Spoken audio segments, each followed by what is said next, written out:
Our story tonight takes us to the breathtaking Portuguese island of Madeira, where a woman named Sylvia is enjoying a relaxing vacation and the bounty from both land and sea that can be found in this special place.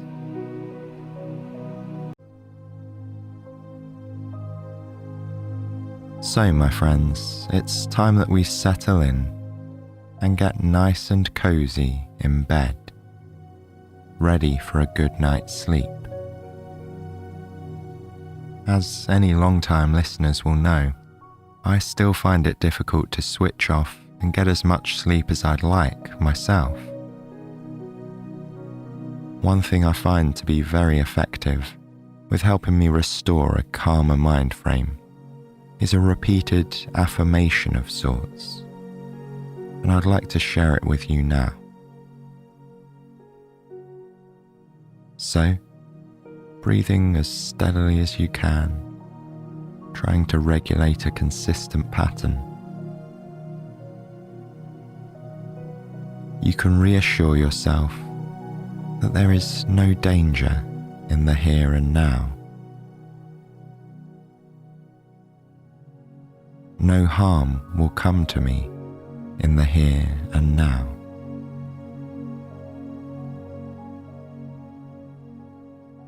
There are no decisions to be made here and now.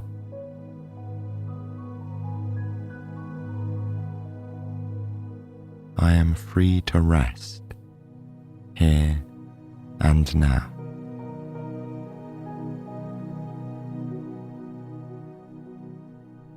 You don't have to repeat all of those affirmations. You're welcome to just take one or two. Or perhaps you'll find you can adapt them to better soothe your own mind with whatever you need to affirm to it. Of course, I hope that you're already feeling calm and relaxed.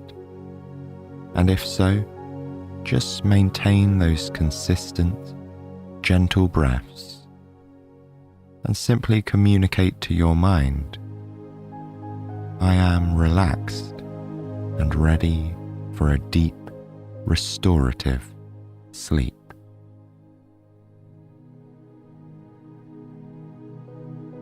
With your body and mind in the right place, sleep will naturally follow.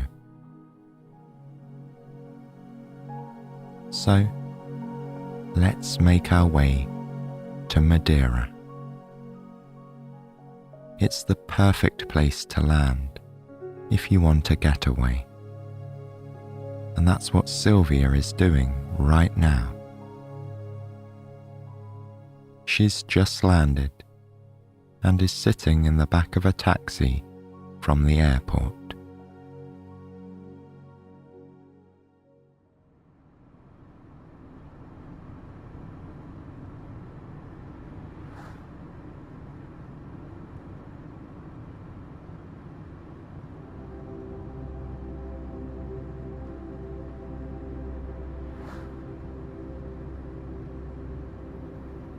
Sylvia relaxes into the cool leather seat of the taxi. She watches Funchal Airport drift away and is immediately enraptured with the view of Madeira. Madeira is a fertile island in the Atlantic just west of Morocco. It is the tip of an ancient volcano, poking its green head out of the expansive ocean. The island is one giant peak, with valleys so deep and green that Sylvia imagines the secrets of the world are hiding there. Funchal, the capital, is less a busy metropolis and more a dusting of tile-topped buildings across the hills and valleys. Between cream-coloured houses with rust-coloured hats are banana trees. In fact, every inch of the ground in the city that is too steep for a building is populated with banana trees.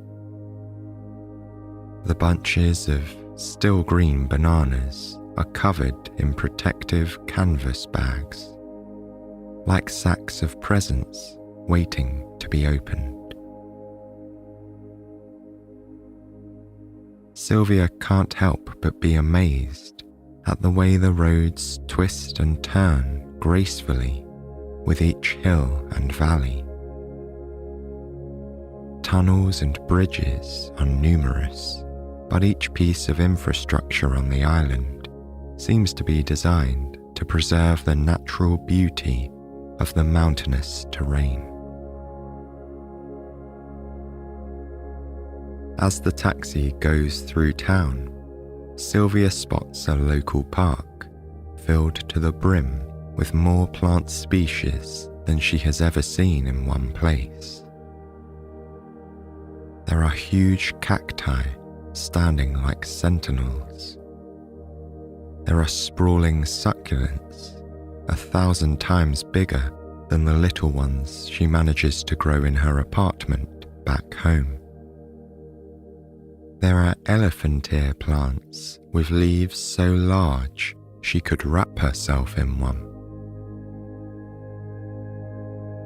Sylvia makes a mental note to explore the park further tomorrow. The dark volcanic soil on Madeira makes it a fruitful island, allowing the locals to be nearly self-sufficient. They grow bananas and sugarcane as their main exports.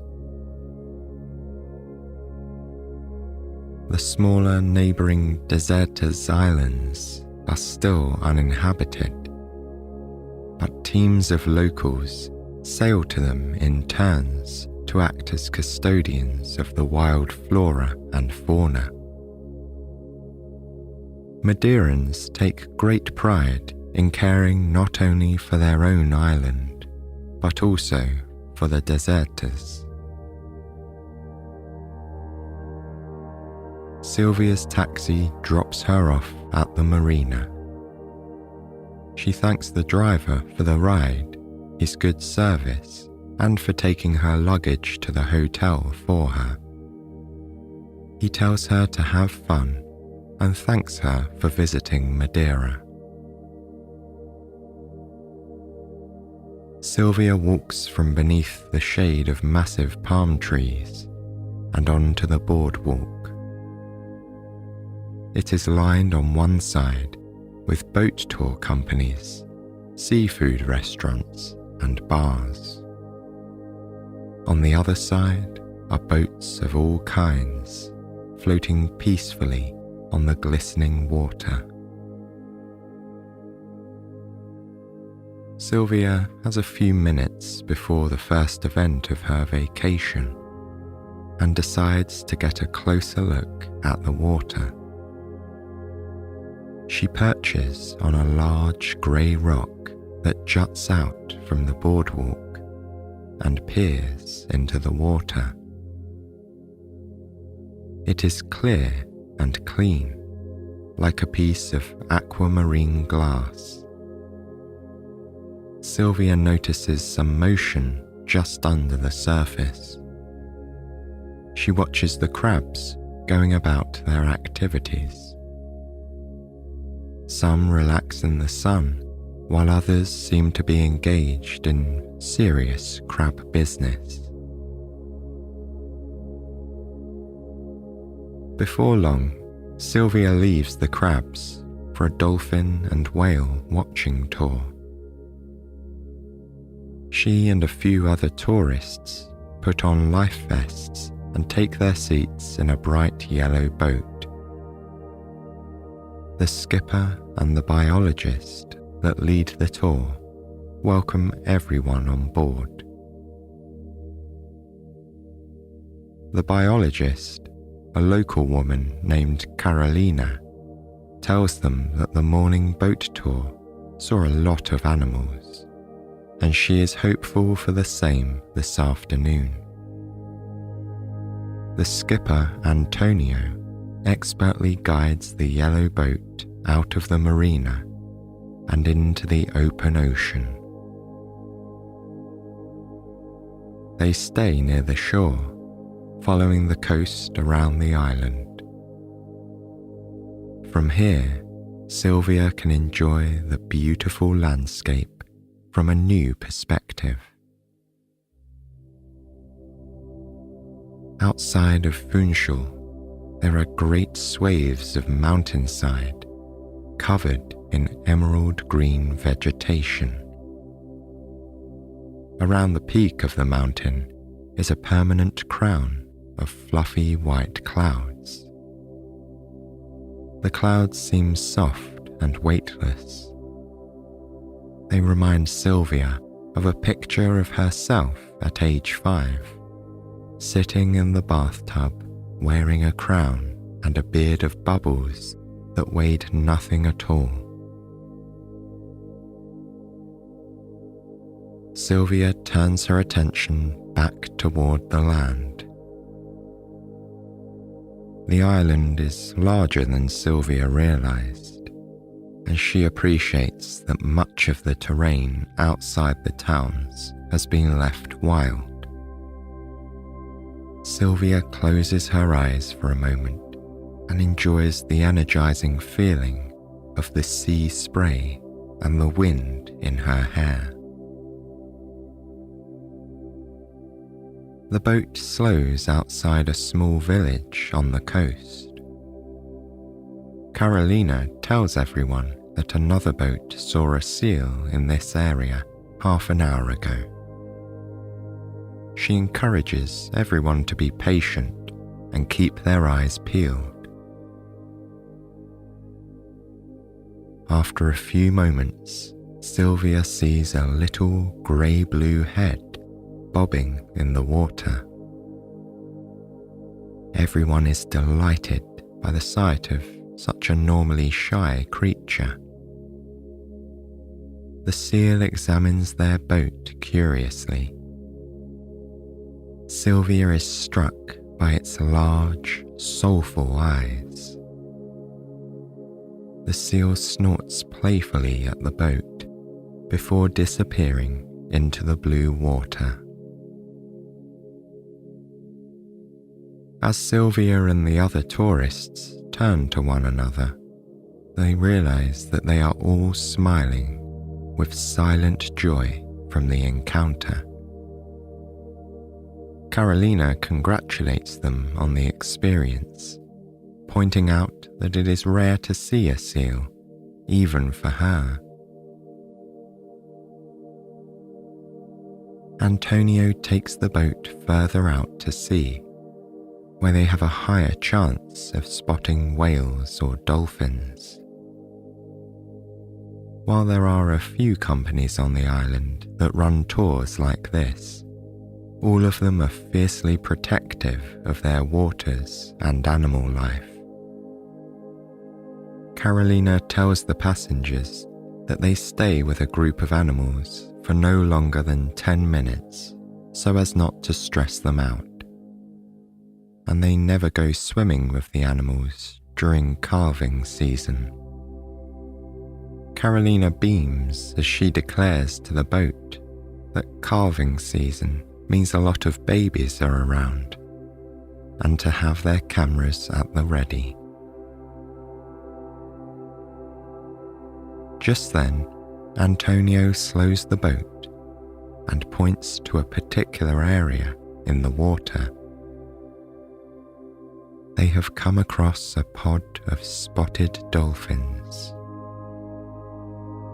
Sylvia is amazed at the speed with which they chase one another around. Carolina points out how many mothers and calves there are, more than Sylvia can even count.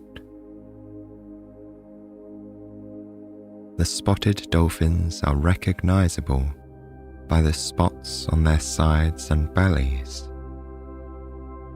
The small dolphins circle around the boat, jumping and playing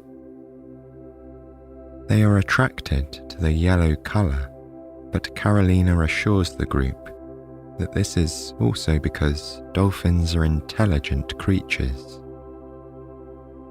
She says that they know when they meet other friendly beings like humans. After 10 delightful minutes of laughing and watching, Antonio announces that it is time to move on. He tells everyone to sit down, and the boat begins to move. Then, Carolina gets a call on her radio that common dolphins have been seen not far from their location. The common dolphins are slightly larger and have a grey stripe down their sides. This pod is less playful than the last and is intent on fishing. Everyone in the boat watches in awe as these intelligent aquatic mammals coordinate with one another to feed on a shoal of sardines. After a few minutes, the boat turns back towards land. As Antonio urges the yellow boat faster, Sylvia is enveloped by the wonderful feeling of the wind whipping her hair.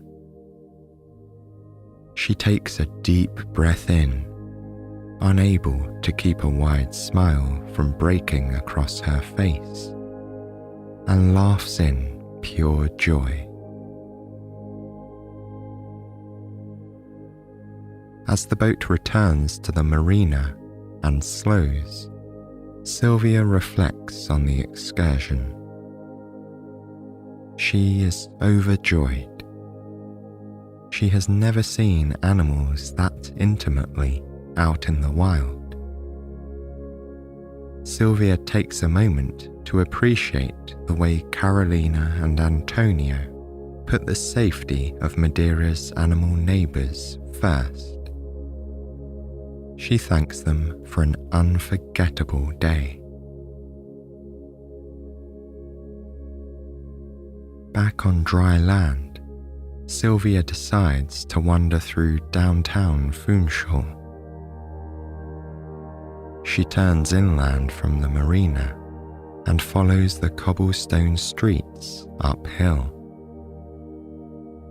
Her attention is caught by the sound of music drifting from an alleyway. Sylvia follows the alley to its end and is greeted by an array of colours, rhythms, and sweet scents. She has happened upon the flower festival. There are stalls selling Madeiran cultural items and trinkets, such as cork hats and purses. A sweet young girl helping her mother run the cork stall offers Sylvia a poppy, the flower of Madeira. The scent of the flower immediately eclipses Sylvia's senses. It is sweet and floral, showering her in an aura of peace. Flowers of all colours are everywhere, in bunches at flower stalls, in women's hair, growing from huge pots dotted along the street.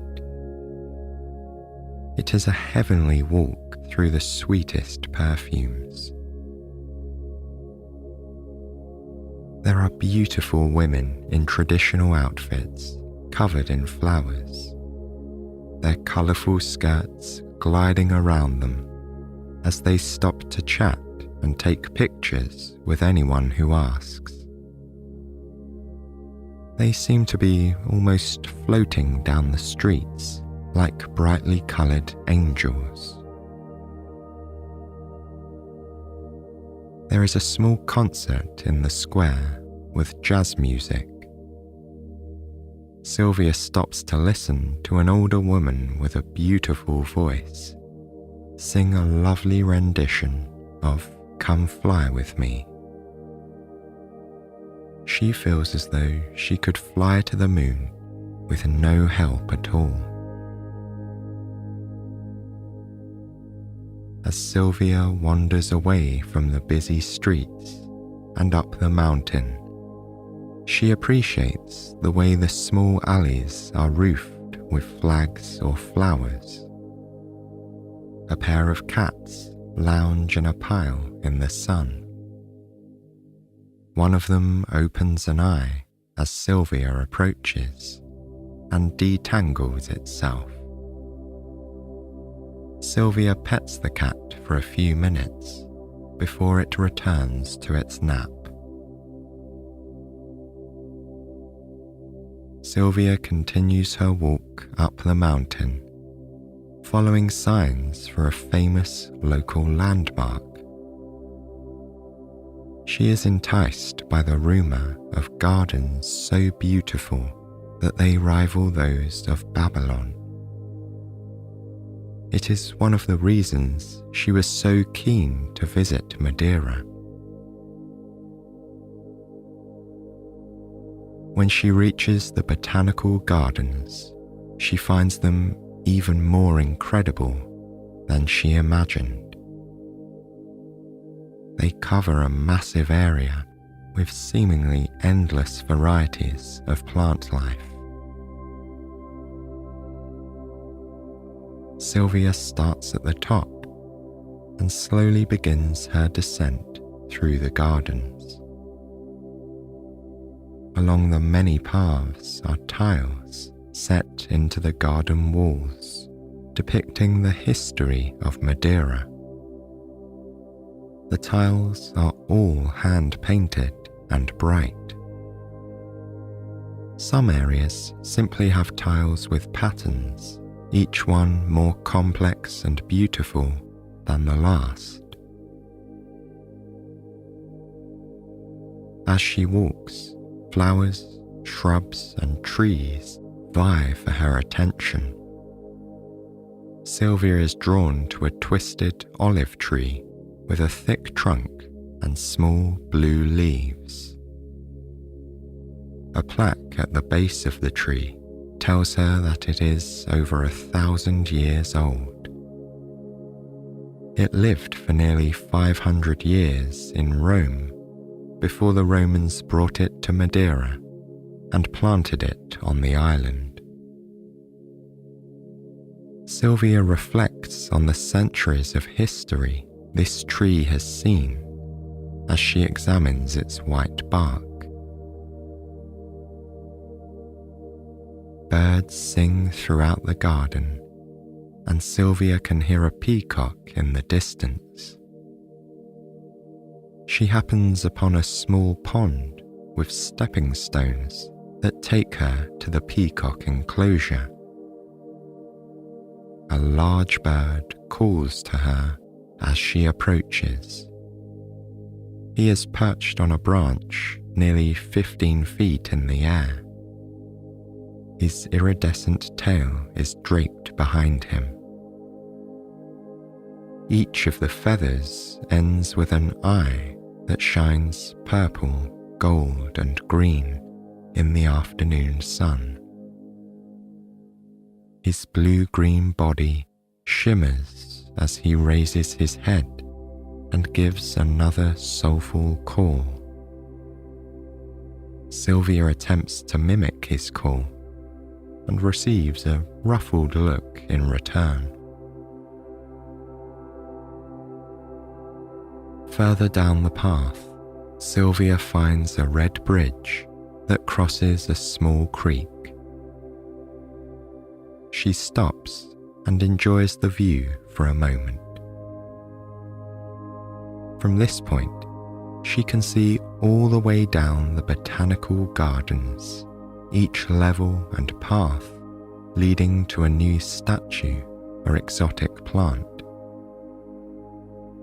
Through the many shades of green, bright spots of orange catch her eye, from the birds of paradise in bloom. Sweet smells are carried through the garden air by the ocean breeze. Having descended through the gardens on one side, Sylvia decides to go back up again on the other. She doesn't want to miss a single thing. She reaches the gates of the botanical gardens just in time for the final tourists to filter out. It's closing time. Sylvia checks the sun and sees that it is still quite high in the sky. She wanders down a side street until she finds a path that leads down a valley.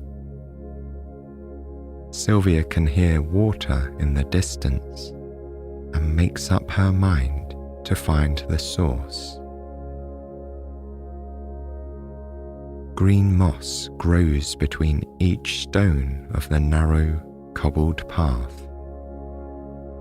The way slopes down towards the sound of the water and is shaded by towering eucalyptus trees. They are not native to this island, but were planted here by the Portuguese settlers. Sylvia enjoys their relaxing scent in the air. The air becomes cooler, but not cold, as she descends into the valley. The path remains clear, and she can see that it leads up to the other side. Yellow, orange, and pink flowers dot the way. Sylvia pauses to take a closer look at the sweet flowers. The yellow ones look as though someone came with watercolor paint to give them all a little swipe of orange at the center. Bees fly between and around them. Sylvia continues on, eager to find the water. At the bottom of the valley, there is a stone bridge that crosses a large creek. Sylvia peers over the bridge, watching the clear water running over the stones. Then she notices a simple footpath leading down to the creek. Sylvia follows it to the source, a waterfall that seems to spring from the very heart of the island itself. The water is crystal clear and the air is fresh. Sylvia traces the journey of the water in her mind. From the snowmelt hidden beneath the cloud crown of the island, down through water-carved valleys, and finally to the happy creek at her feet. Sylvia climbs from boulder to boulder, down the creek to the rapids below the bridge. Here, she finds a particularly large boulder and takes a comfortable seat. She feels the moss beneath her fingers, soft and velvety.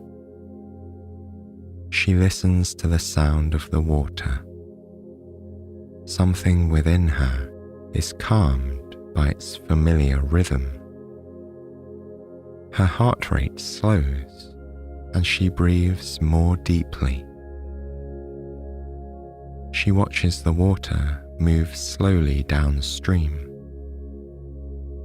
Between and over any obstruction, water always finds a way. It flows, redirects, speeds up, and slows down as needed. It makes its own path through nature, bringing fresh nutrients that sustain everything along the way. Beyond the sound of the water, Sylvia hears a delicate bird song, accompanied by the rustling and whispering of the towering trees. She turns her eyes to the giants around her and notices the soft movement of the upper branches. She allows her eyes to be unfocused and feels like she can see the island breathing through the movement of the trees. The sound of the creek in her ears is like the happy murmuring of the island telling her its secrets. Sylvia takes these moments to reconnect with her own body. She enjoys the feeling of breathing steadily in synchronicity with the breath of the trees. Beyond the bridge, Sylvia has a view of the rest of the valley leading to the ocean. She sees the trail of light grey clouds that flows from the mountain behind her to North Africa and to other points beyond.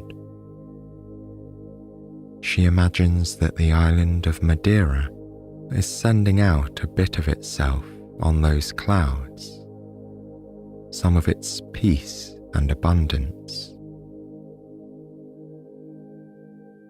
In her mind, Sylvia joins the clouds' journey. She begins at the very tip of the island. Below her, she can see the whole of Madeira, all green vegetation and black volcanic soil. The little houses and villages dot the mountain all the way down to the shore. She travels with the clouds across the marina and can peek into the shining sea. She spots the dolphins, happy to play and eat around the island until the weather changes and they must make room for others in these clean, plentiful waters. Sylvia sees all of Madeira and the desertas, paradises out in the ocean. Then Sylvia brings her mind back to her body. She feels relaxed and rested and opens her eyes to the now orange sunlight. The sun is setting and gently reminding her that it is time to start her journey back to town. Sylvia follows the steep footpath back to the bridge, where she pauses.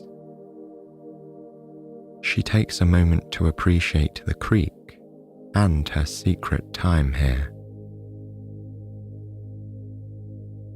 As she turns to start her ascent back the way she came, Sylvia notices that the orange light of the sun has changed everything around her. The usually leaf green trees are now a bright yellow green.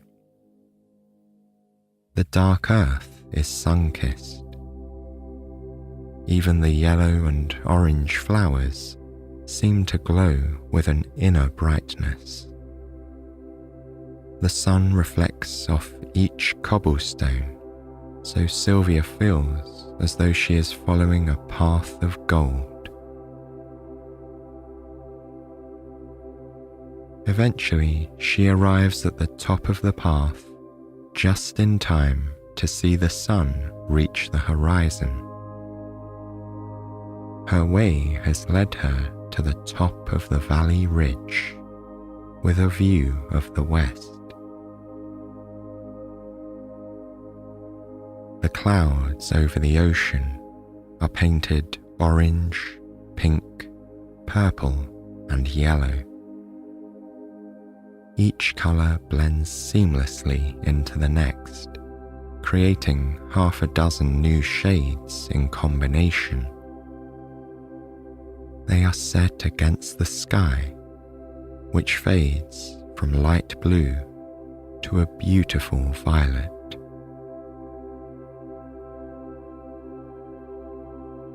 As the sun dips its head, Sylvia notices stars are already starting to break through the dimming light.